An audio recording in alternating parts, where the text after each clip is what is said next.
Bab 1821. Kini, anggota keluarga Syahrir benar-benar kehilangan semangat. Di tengah kekacauan, Dahlia menerjang ke dalam kerumunan seperti seekor harimau yang masuk ke kawanan domba. Namun, ketika melihat Saka mendekat, ekspresi wajah Adair tiba-tiba berubah dingin. Dengan suara penuh kebencian, dia berkata, "Lain kali kita bertemu, aku akan mengulitimu hidup-hidup." Sebelum Saka sempat bicara, Novea langsung membentak dengan marah, "Lain kali. Orang bodoh seperti kamu harus mati di sini." Namun, tiba-tiba tubuh Adair memancarkan kekuatan petir yang dahsyat dan sosok seorang dewa petir muncul kembali di udara. Tak hanya itu, di sekitar sosok dewa petir tersebut, dua dewa petir lain terbentuk dari anyaman petir yang kuat. Tiga dewa petir melindungi Adair, memungkinkan dia melesat keluar dari pertarungan. Tiga dewa petir. Yarno melanggar aturan memberikan kamu teknik rahasia sekte tersembunyi.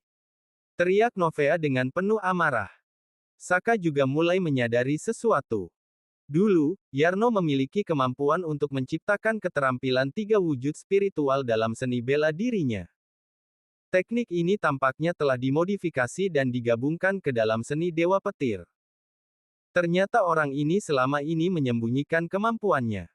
Adril menggerutu dengan marah, memangnya nggak ada kepercayaan lagi di antara manusia. Aku dengan tulus menipumu, tapi kamu malah menyembunyikan sesuatu dariku.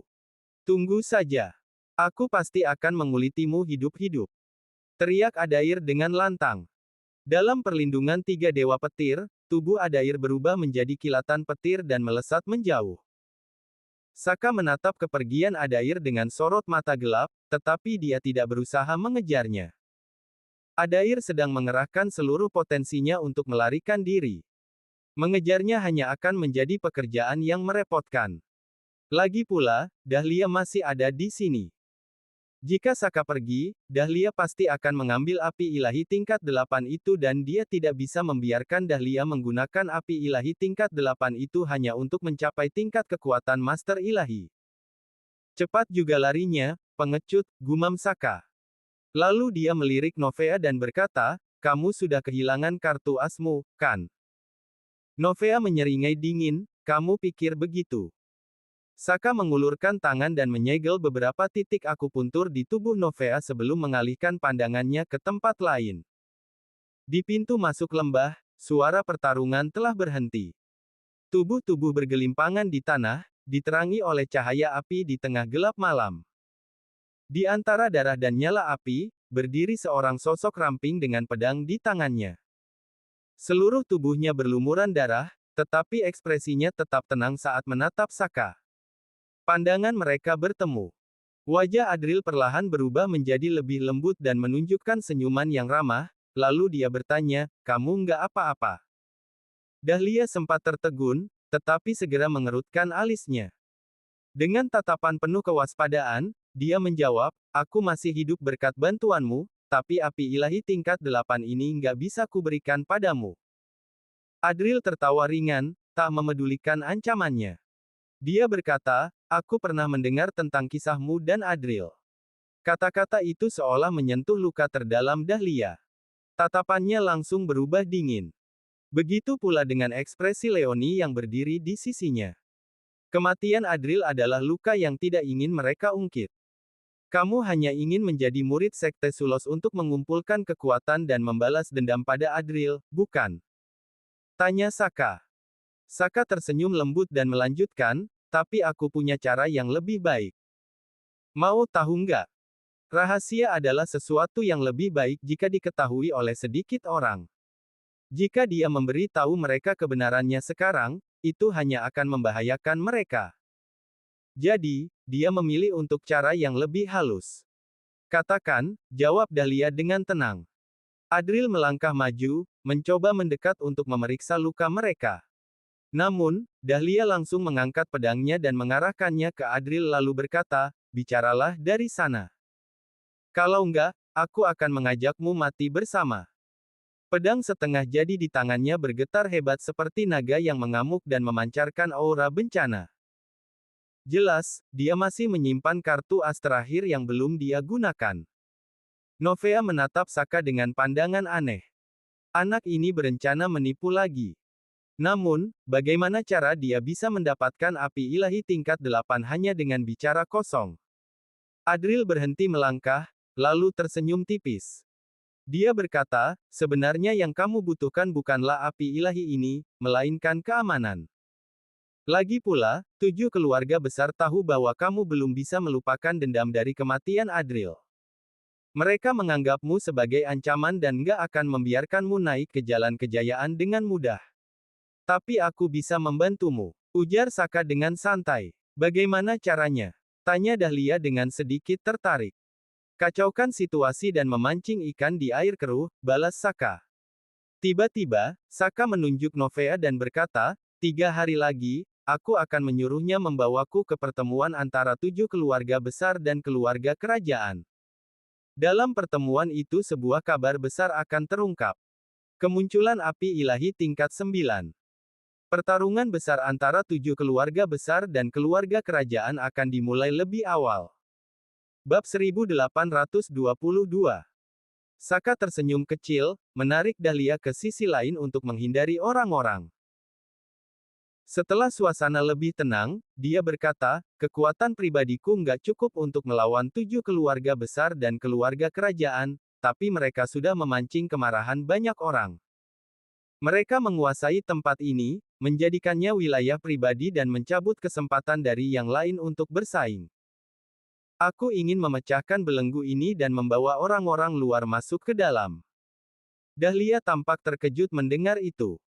Kata-kata Saka menyiratkan bahwa dia berencana menghancurkan aturan tak tertulis yang telah berlangsung selama bertahun-tahun. 8 penerus utama hanya boleh berasal dari keluarga kerajaan atau 7 keluarga besar. Meskipun terkadang seorang rakyat biasa berhasil menjadi salah satu dari 8 penerus, itu sangat jarang terjadi.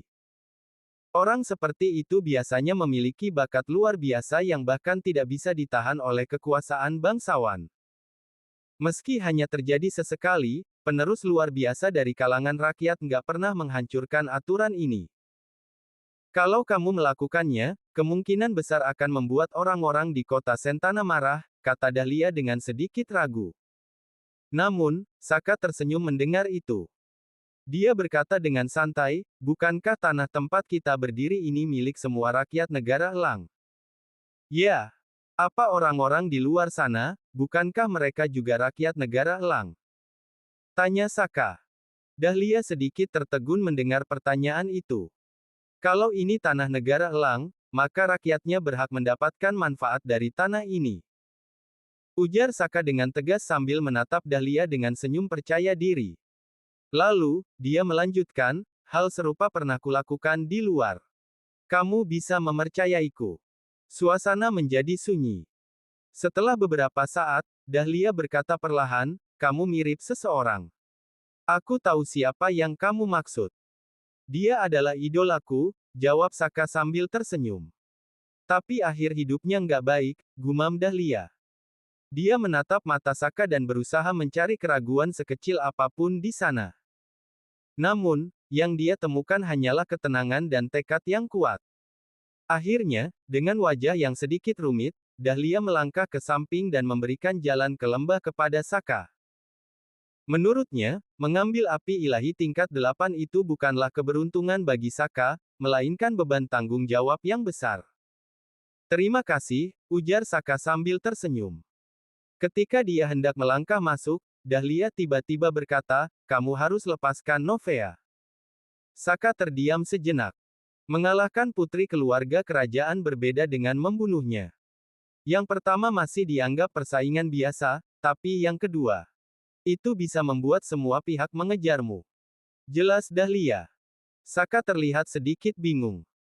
Awalnya, dia berniat menggunakan semua cara, tetapi dengan kehadiran Dahlia, dia merasa segan. Lagi pula, dikejar oleh keluarga Syahrir sudah cukup melelahkan. Jika harus menjadi musuh semua orang, itu akan sangat merepotkan.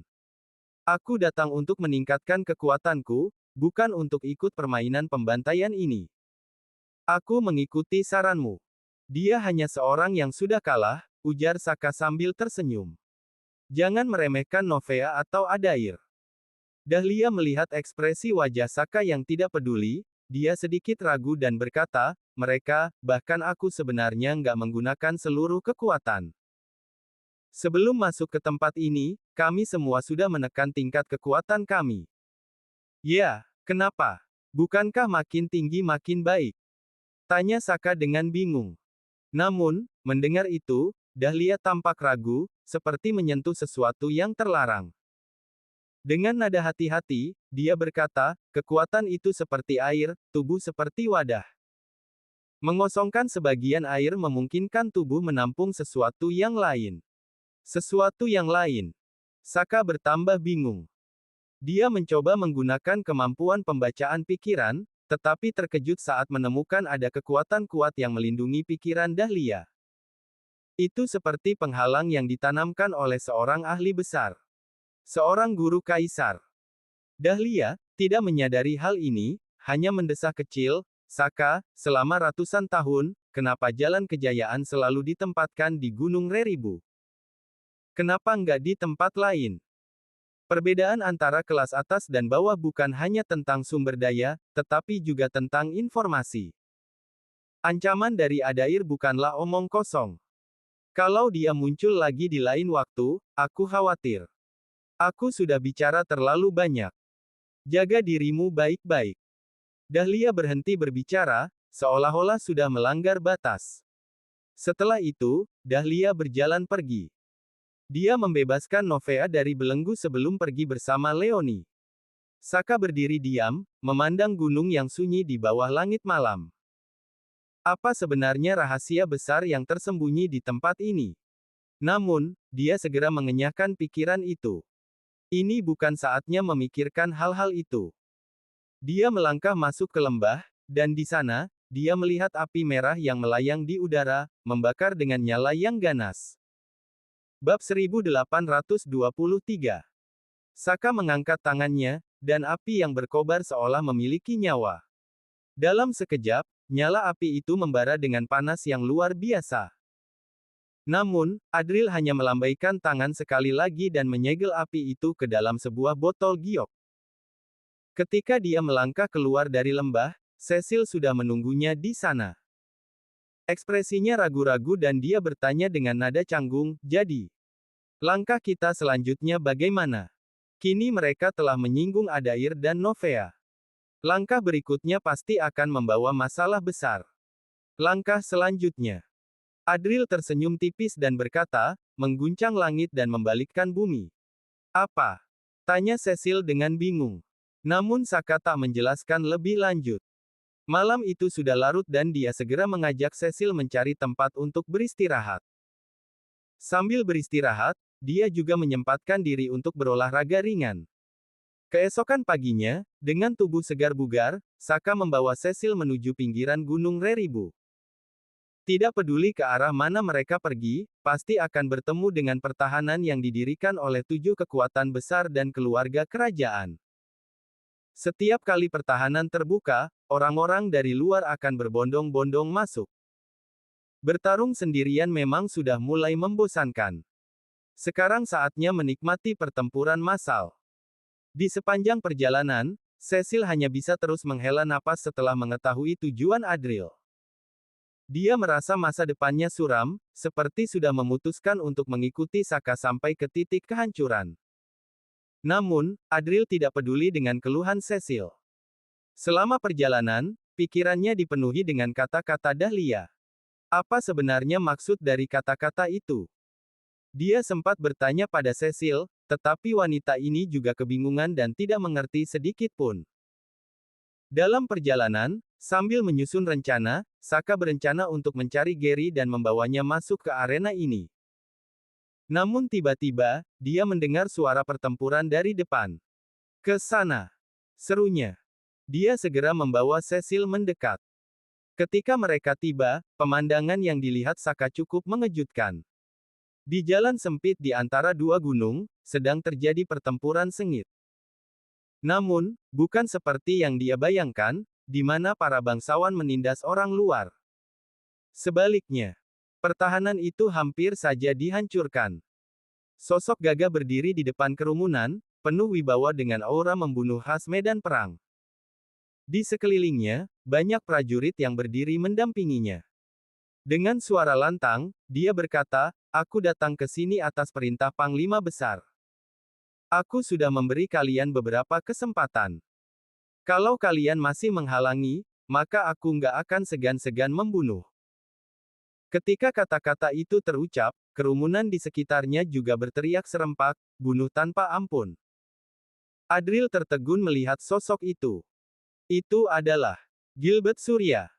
Bukan, dalam bayangannya, Gilbert adalah seseorang yang sering tertindas.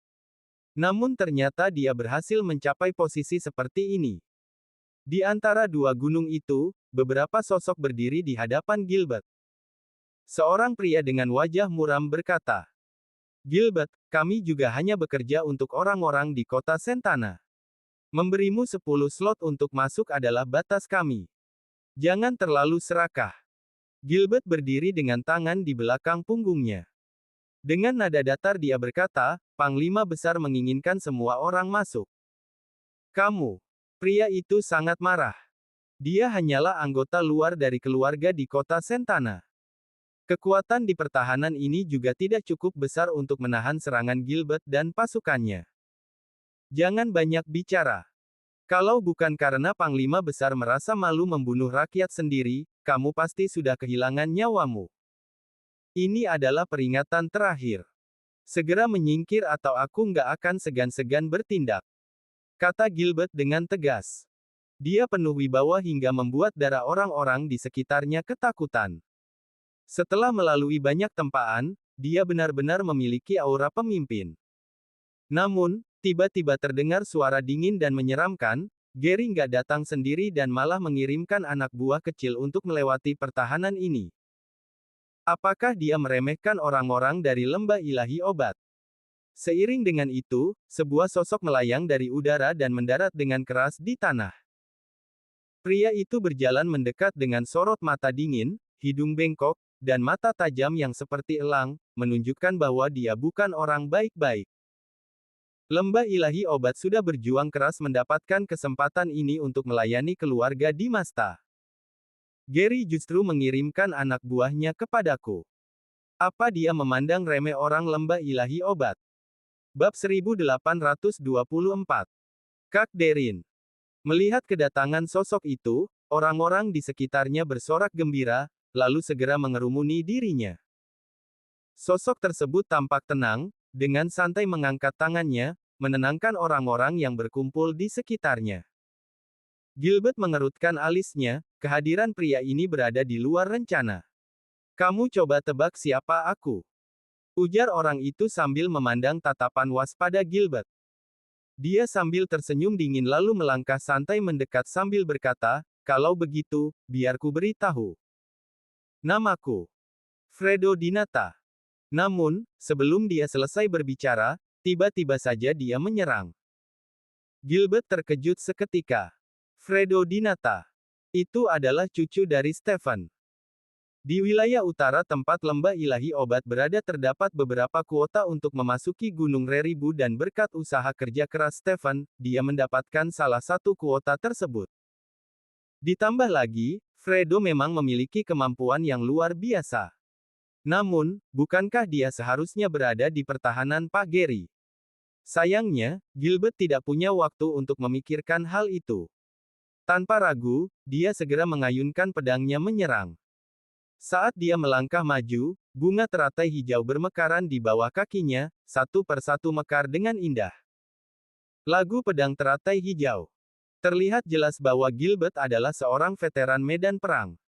Aura membunuh yang pekat terpancar dari tubuhnya. Matanya bersinar tajam, menunjukkan ketenangan dan kekuatan yang lebih kokoh dibanding sebelumnya. Orang-orang di sekitarnya juga serentak berseru dan bergabung dalam pertempuran. Sebagai seorang pejuang tangguh dengan kekuatan guru bumi, Gilbert melawan tanpa gentar. Namun, Fredo hanya tersenyum sinis. Dia bergumam, seperti badut yang melompat-lompat. Tiba-tiba, dia melepaskan energi sejati yang begitu kuat dan membentuk sebuah telapak raksasa di udara. Energinya yang megah meluncur turun, hendak menindas Gilbert. Tingkat langit.